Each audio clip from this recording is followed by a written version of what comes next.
Hello again. Welcome to my YouTube channel, Just a Talk, where I discuss some of the medical, some non-medical, some interesting, some common and some not so common questions, problems, etc. Since we have been talking about weight and weight loss and obesity, as incidence of obesity has dramatically increased in every country, including USA as well as in India.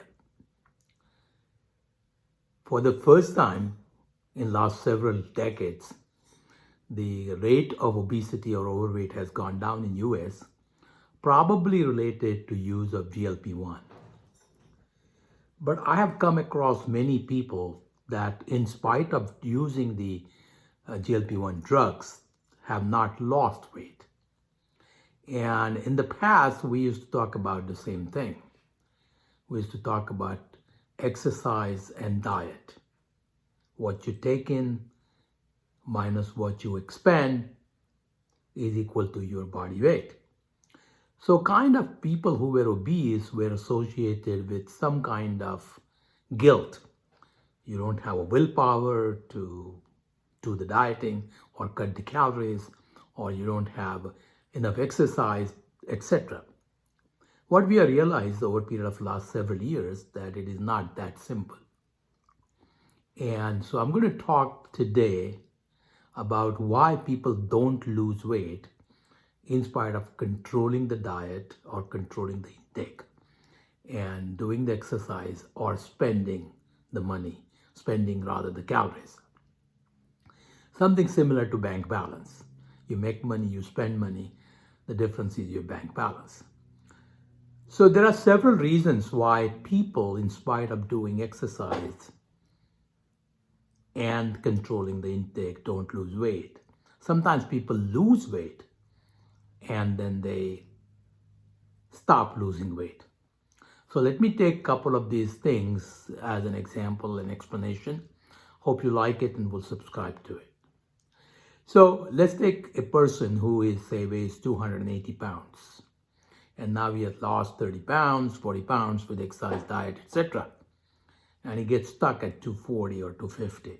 Now he's not losing weight. Why is that? There are a couple of reasons that happens. One is that when somebody weighs 280 pounds, as in the example that I gave, he's spending much more calories having that weight. Basic metabolic rate is much higher. Now that you have reached 40-pound weight loss, you're 240, you are not spending that much because of the BMI, rather the body basal metabolic rate, BMR, has gone down because your total body weight is low. I don't have the exact numbers for each of these, but just to give an example, let's say at 280 you were spending 60 calories per hour. Now you're spending only 45. The second thing that happens also is that the body tends to fight the weight loss. This is our natural defense mechanism which has developed over a period of years since we were cavemen or cavewomen for that matter. So in the past, because the food was not guaranteed, like here with, we can either order the food or cook at house, it was not there at that time. So the body developed a defense mechanism by which it changes certain hormones, by which it reduces the basal metabolic rate or BMR. Ghrelin, which makes you more hungry, and leptin, which gives you satisfaction, changes. So when you are reducing the intake, the ghrelin goes up, making you feel like you're hungry and you want to eat. And satiety or satisfaction after eating, which is due to leptin, goes down. So you want to eat more food, get frustrated, reduce the leptin, so you don't have satisfaction with what you eat. Along with that, reduction in the basal rate causes you to not lose any weight any further. People have, and then there is second one which is associated with this, so I'm going to include it here, is the genetics. You might say, what genetics? Well, people have done experiments where they fed the identical twins or even regular people, not identically genetically, say 10 to 1,000 calories per day. Another group, and this group was also given at one time 1,000 calories per day. 1,000 calories considered as starvation diet. So when people given starvation diet, their basal rate of spending calorie or BMR reduced.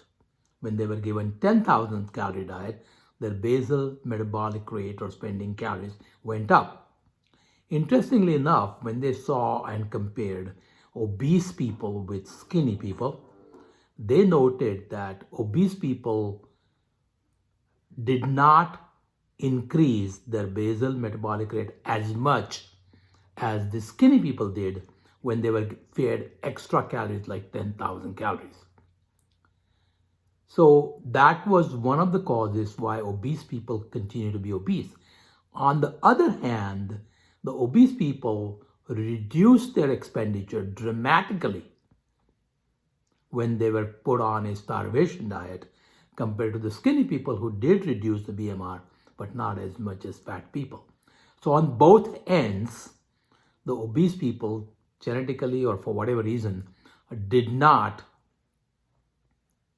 spend more calories, but tend to conserve when they were given starvation diet, or even did not increase as much as the skinny people, and that led to the not losing the weight. So skinny people would lose the weight when they were given 1,000 calories. Obese did, but not as much.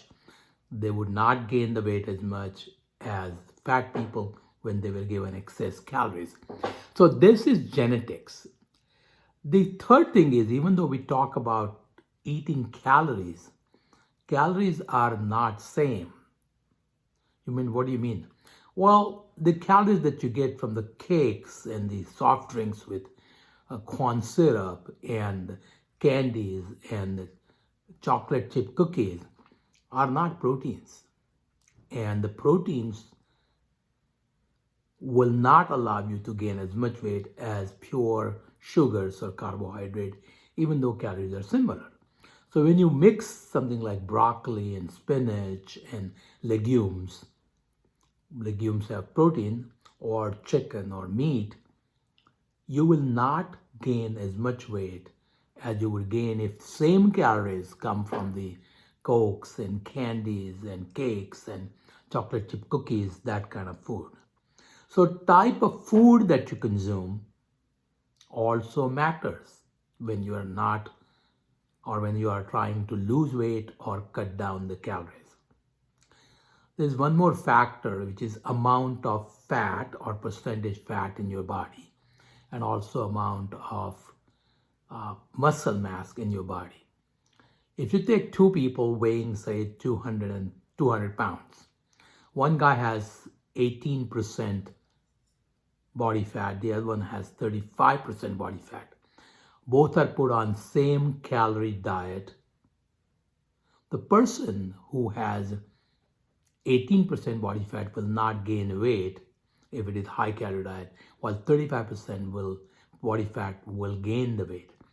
Simply because the amount of muscle that the 18% body fat has is much more increased, and the muscles burn the calories, while the fat does not burn the calorie. So a fat person with 35% body fat, same total body weight or BMI rather, and the skinny person with 18% fat with same BMI, there is no comparison. One will either gain weight with, say, 2,000 calorie diet when you have 35% fat, the other one will not. So again, when we say that there are people who can smell the food and gain weight, is true simply because they have less muscles.